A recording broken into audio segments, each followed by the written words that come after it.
Hello everyone, कैसे हैं आप लोग। उम्मीद करती हूँ कि आप सब ठीक होंगे। तो आज आप सबके लिए मैं लेके आई हूँ इंटरोगेटिव सेंटेंस यानी कि प्रश्नवाचक वाक्य है।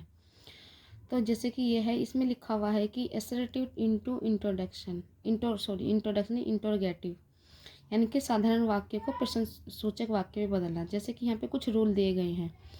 रूल नंबर 1 है, जैसे कि यदि वाक्य में is, am, are, was, were, has, have, had, will, would, can, could, shall, should, may, might, must, ought, used आदि आते हैं तो हेल्पिंग वर्ब में से कोई एक दे रखा हो, यानी कि इन जितने भी हैं ये वर्ड, इनमें से अगर कोई एक दे रखा हो तो प्रश्न बनाते समय यानी कि इंटरोगेटिव बनाते समय उसमें हेल्पिंग वर्ब को कर्ता से पहले लिखा जाता है, यानी कि सब्जेक्ट को पहले लिखा जाएगा और जो हमारी वर्ब है वो बाद में लिखा जाएगा। जैसे कि यहाँ पे कुछ सेंटेंस दे रखे हैं।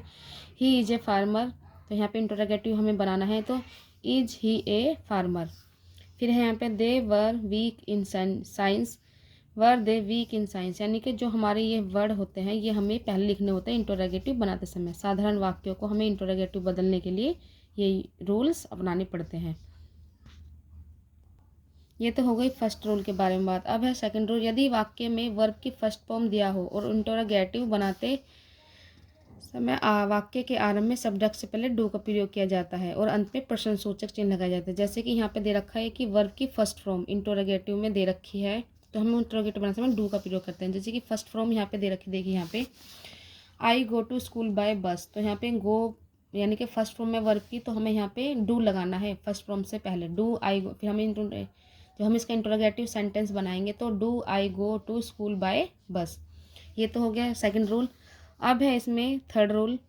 यदि वाक्य के वर्ब में फर्स्ट फॉर्म के साथ एस या ई एस जुड़ा हो तो इंटरोगेटिव बनाते समय वाक्य के आरंभ में सब्जेक्ट से पहले डज का प्रयोग करते हैं और वर्ब में फर्स्ट फॉर्म के साथ लगे एस या ई एस को हटा देते हैं और अंत में प्रश्नसूचक चिन्ह लगा दिया जाता है। जैसे कि यहाँ पे दे रखा है the peon rings the bell, तो यहाँ पे क्या लिखा रखा है डज द पियोन रिंग, यहाँ पे रिंग्स था, यहाँ पे रिंग आ गया, रिंग द बेल। ठीक है।